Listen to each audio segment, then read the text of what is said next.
Hello everyone, welcome back to my YouTube channel Malini লাইফস্টাইলে তোমাদের অনেক ওয়েলকাম। আজও চলে এলাম একটা নতুন ভিডিও নিয়ে। তো ভিডিওটা দেখে বুঝেই গেছো যে এখন ঘর পরিষ্কার একটু ঝাড়াঝাড়ি হচ্ছে। হ্যাঁ, কারণ মাঝে মাঝেই করতে হয় ঝাড়াঝাড়ি পরিষ্কার। আর রাস্তার সাইড বাড়ি হলে যেমন হয়, রাস্তার সাইডে প্রচণ্ড ধুলো, মানে আজ পরিষ্কার করলে দুদিন পরে তোমার করতেই হবে, মানে এতটা নোংরা ধুলো সব জমে যায় রাস্তার ধুলো। তো চলো কাজ টাজ কমপ্লিট করার পর স্নান সেরে এখন বসলাম দুপুরে খাওয়া দাওয়া করতে। আজ অনেকটা লেট হয়ে গেছিলো খাওয়া দাওয়া করতে বসতে। তো আজ দুপুরে মেনুতে ছিল আলু ভাজা, ডিমের অমলেট, বেগুন ভাজা, ডাল আর মাছের ঝোল, যেটা মাই রান্না করেছে আজ। দুপুরে খাওয়া দাওয়ার পর একটু রেস্ট নিচ্ছিলাম, আর এই যে এখন লেবু খাচ্ছি।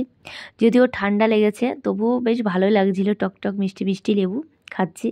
তো বন্ধুরা, আজকের ভিডিওটা এইটুকুই। যদি ভালো লাগে like, comment, share and subscribe অবশ্যই করে দিও, আর পাশে থেকো।